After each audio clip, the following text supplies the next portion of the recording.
Hi, I'm Jonathan Berk, Professor of Finance at the Graduate School of Business at Stanford University. And I'm Jules van Binsbergen, a finance professor at the Wharton School of the University of Pennsylvania. And this is the All Else Equal podcast. Welcome back, everybody. Today, what we're going to do is finish the episode on retirement. In the retirement episode, we just concentrated on the question of how much should you save for retirement and when. And we did not address the question of what should you do with your retirement savings as far as investments are concerned. And that will be the focus of today's lecture. And so the first thing we need to get a handle on is, what does this word risk, what does it mean? And I think one way to get a handle on it is that generally people, when they face a bet that can go well or can go poorly, they don't like the downside. Drops in wealth are painful. So if you invest your retirement savings in a risky investment account, then if your retirement account takes a hit, that drop in wealth is a painful event for most people. And in fact, I think it would be fair to say that for most people, the drop in wealth is more painful than the equivalent increase in wealth gives you a feeling of success.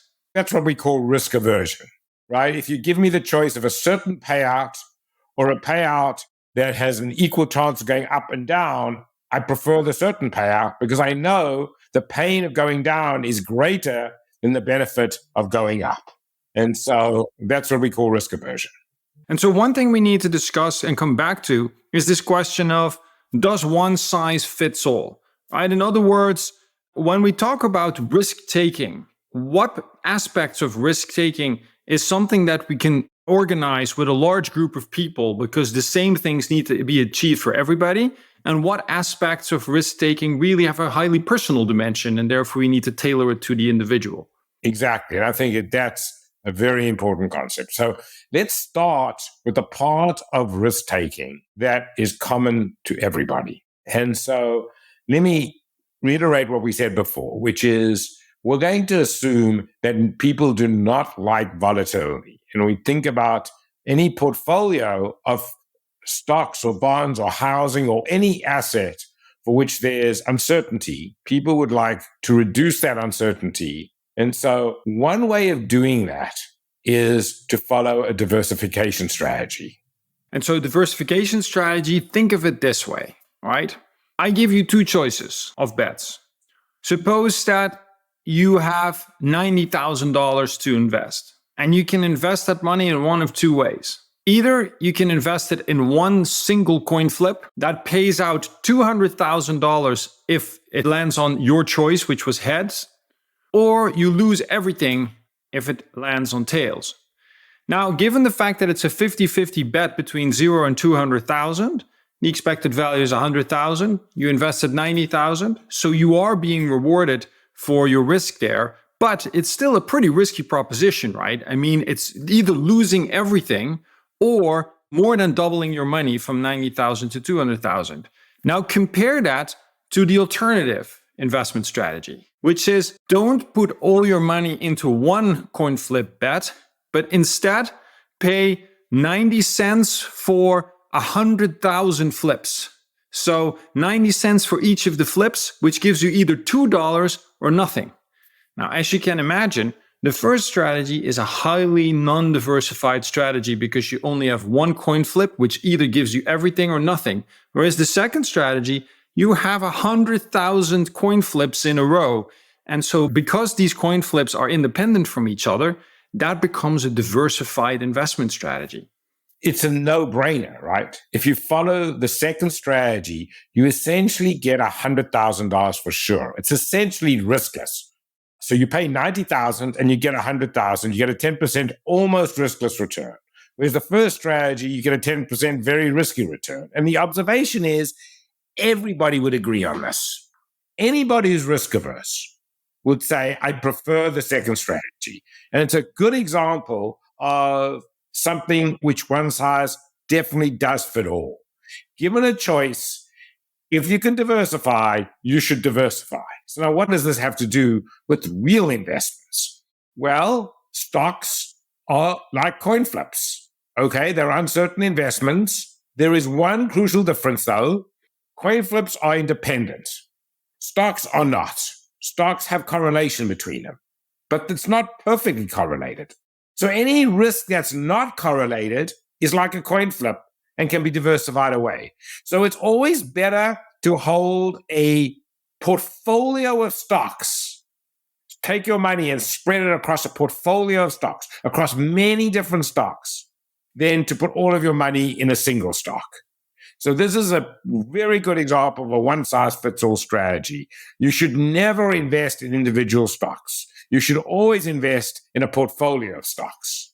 So the way we say this in plain terms is that you should not put all of your eggs in one basket. Putting all your eggs in one basket is an undiversified strategy, whereas putting them in multiple baskets is what we call a diversified strategy. Now, the assumption underneath this common expression is that when one basket falls, this does not affect the probability that other baskets will fall. But the reality for stock investment is somewhat more complicated. And the reason is that baskets can fall for two reasons. They can individually slip out of your hand, which is like diversifiable risk. But they can also fall because you trip. When you trip, you still drop all of the baskets on the floor and all your eggs break after all. So for that event, spreading your eggs over multiple baskets isn't actually particularly useful. And so this last event is what we call systematic risk or market risk, because these movements make the whole stock market move up and down together. I don't want to belabor this point too much, but I do want to say a few more things about it. When I teach the subject in our MBA program, invariably I'll have a student look at me, especially during the boom time. So anytime there's a huge run-up in prices, they would have invested in a single stock, often the company they work for, and they would have made a fortune in that stock. And they look at me and go, if I'd followed your strategy, I'd be nowhere near as rich as I am. And I point out to them, look, you were extremely lucky. If you wanted to take on the risk associated with that single stock investment, you can still do it and get all the benefits of diversification. You can leverage the diversified portfolio to have equivalent risk to the risk of your stock without adding the idiosyncratic risk, without adding the part of risk that you can diversify away. So this is a very important concept, I think, and we so often see people make those mistakes. You know, in the bankruptcies of Enron, many employees lost everything they had because they had all their investments in Enron stock. The same was true in Lehman and Nokia. It's really a bad idea to put all of your money in a single stock, especially if it's the company you work for. And the thing, Jonathan, is, and we've talked over the years with many employees that worked at these companies, when these companies are at their peak, it is almost inconceivable for people to even think about a scenario that Nokia wouldn't be the dominant player anymore. At the time that Nokia was dominating the cell phone market, could anybody have seen coming that within such a short period of time they would lose out to smartphones like the iPhone so quickly that essentially the company would lose such a large fraction of its market value? And so convincing people at that moment that they should diversify out of that individual stock and get a more diversified portfolio is an incredibly hard thing to do. Okay, so that is definitely a case of one size fits all. And the general advice for retirement is if you invest in the stock market, you should hold a diversified portfolio. And more generally, all of your investments, even your investments outside the stock market, should be diversified. You should not put too much money into real estate, for example. I mean, often there's a problem, especially when people are young and they're stretching to buy a house, and a huge fraction of their investment is their house. But as they get older, I think it's important not to put too much money in a particular sector like real estate, but to keep the investments diversified across stocks, bonds, and other things. So, Jonathan, now that we've talked about that everybody needs to try to diversify away that what we call the diversifiable, or a jargon term for it is idiosyncratic risk. What about the other part of the risk that you can't diversify away that has also many different names, right? It's called correlated risk. It is called market risk. It's called common risk. All of that risk, what about that? Do we have a one size fits all there? And I think the answer is, well, most people will want to have some exposure to this common risk, but the amount that you can bear, I think, is a very personal decision. I think it's very hard for somebody else to tell you how much risk you are supposed to be taking. I think you need to find as an individual the comfort level of the amount of risk that you find bearable and which part you don't. Yes. So this is where we end the advice that one size fits all. Very different people have very different risk characteristics. And so the amount of risk you're taking on is a very individual decision. And it's not just the amount of risk you're taking on, but also your exposure to that risk. So let's think about the overall risk of the economy. So if the economy goes down, all stocks are going to go down. They may not all go down the same, but everybody's going to be exposed to that. But now let's think if you work in tech, right? And you have a diversified portfolio. Should the diversified portfolio contain as much tech stocks as somebody who doesn't work in tech? And I would argue no. It should contain less tech stocks because your human capital is already exposed to tech. And so in order to mitigate the risk of the tech sector failing, you should have your investments be underexposed to tech.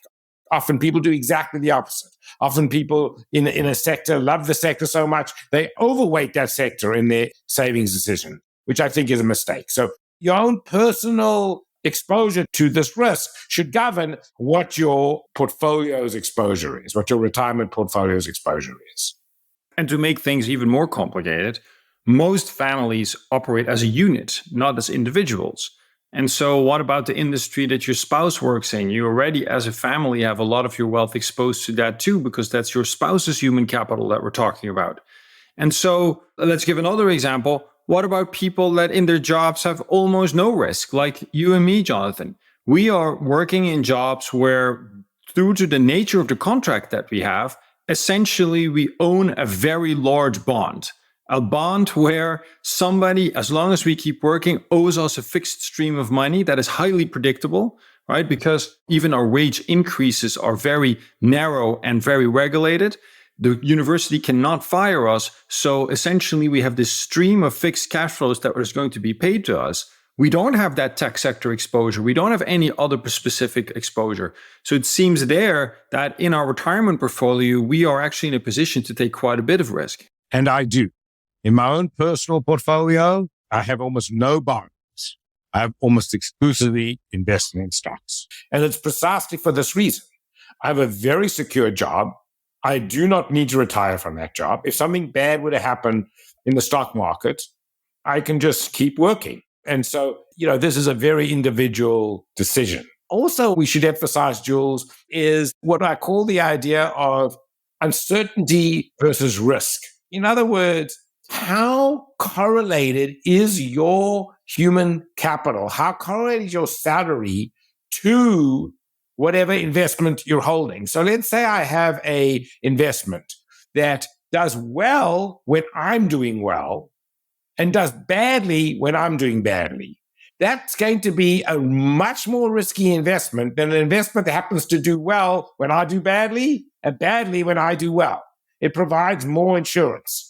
So a pretty important part of thinking about what risk is to ask the question, how does my investment portfolio perform based on my own states? Yes. Obviously, we're all in the same state. So in the world where the economy is doing well, most of us are doing well. So stocks that do well in those states are going to be riskier than stocks that do well when the economy isn't doing well. And that's what we call the beta of a stock. And it's important to understand that as a result, the risk premium on stocks that are highly correlated with the economy is going to be higher than the risk premium of stocks that are less correlated with the economy. And it's precisely for this reason, because I prefer a stock that does well when I don't do well. Your portfolio is like a sports team. And what you care about is that the team as a whole does well. Now, each of your potential players have the following two characteristics: how well they play on average, what we call the expected return, and how volatile their play is. Now, suppose that for all available players, you would rank them by the ratio of these two characteristics. That is the average performance per unit of volatility, what in finance we call the Sharpe ratio. And suppose I select the best ones based on that ranking. Does that get me a good portfolio? And the answer, perhaps surprisingly, is actually no. And the reason is as follows. Imagine the following player. This player is on average not very good. quite volatile in their play. But they do have one particular characteristic, and that is when the whole team is doing terribly and bleeding on the floor, this player tends to rise to the occasion and drags the entire team through the match. Now, this is a player I would really like to have on my team, despite their low average performance and high volatility, because they are the insurance that I need in my portfolio to drag me through bad times. Yeah, and so these are all very individual characteristics that are specific to yourself. And in putting your optimal portfolio together, these are issues that you really do need to think about. For sure. Now let's talk about a couple other things, Jonathan, because what is interesting to me is how we've made the choice to organize our retirement system, right? And you very clearly see a trade-off there, because I think that the way most retirement systems today are organized, they do push through this one-size-fits-all philosophy in many places, really. For example, right now, if you are in a defined benefit pension plan, essentially the fund will invest the money for all participants in exactly the same way. And whether you like that or not, or whether your risk appetite is larger or smaller than whatever that investment portfolio is, there's nothing you can do about it. And in many countries, like for example in the Netherlands where I am from, you're legally not allowed to even get out of that pension plan and take your money elsewhere to a fund that invests more in line with your risk preferences. You're stuck with your money in a plan that makes these choices for you. But Jules, that's really only relevant if the plan fails on its promises. Now, you could say in our modern world with all these plans underfunded, that's a real possibility. But I think they would say, so long as the plan doesn't fail in its promises to make the pension payments, it's not really the concern of the people investing in the plan, how they choose to invest in particular assets. Yes, although let's be a little cynical here. The reason why we had the luxury to keep saying that was because with 2 to 3% population growth, it essentially becomes a Ponzi scheme where the future generations, there are always so many people in the future that can fill up any hole that the pension plan would have throughout its existence, that therefore your story may hold. But as we know, at this point, the population is aging very quickly. In many countries, particularly also in Europe, the population is expected to shrink. So it's the opposite of a Ponzi scheme. So there are fewer and fewer people that are there to fill the holes that might arise.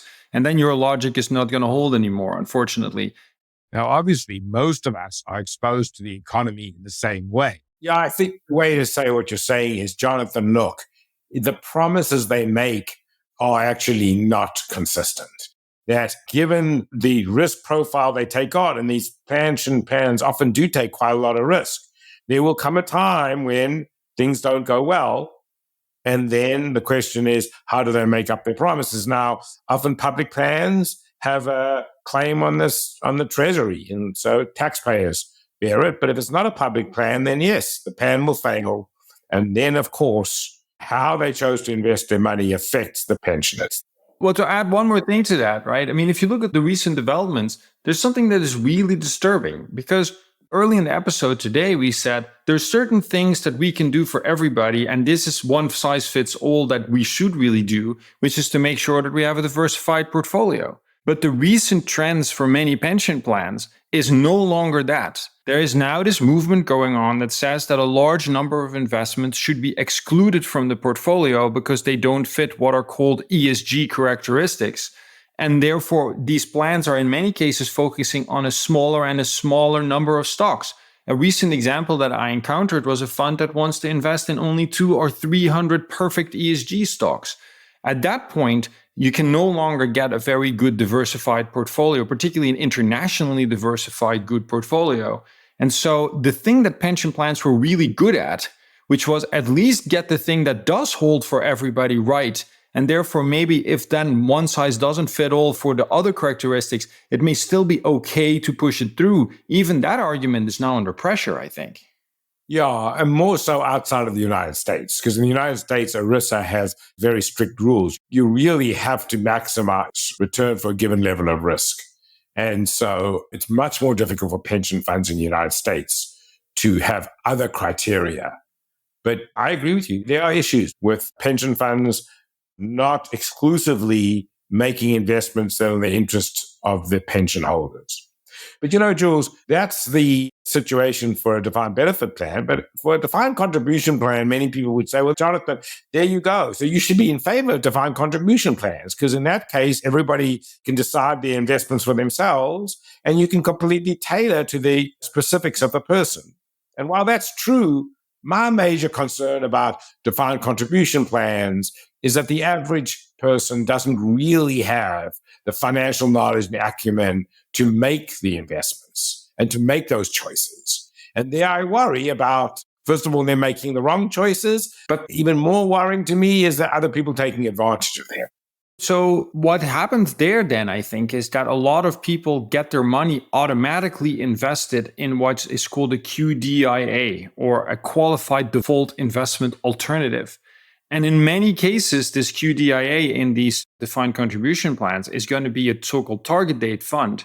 But those target date funds, particularly for young people, very aggressively invest in stocks. So in the past, we had that your money was automatically invested in cash, which meant no stock exposure.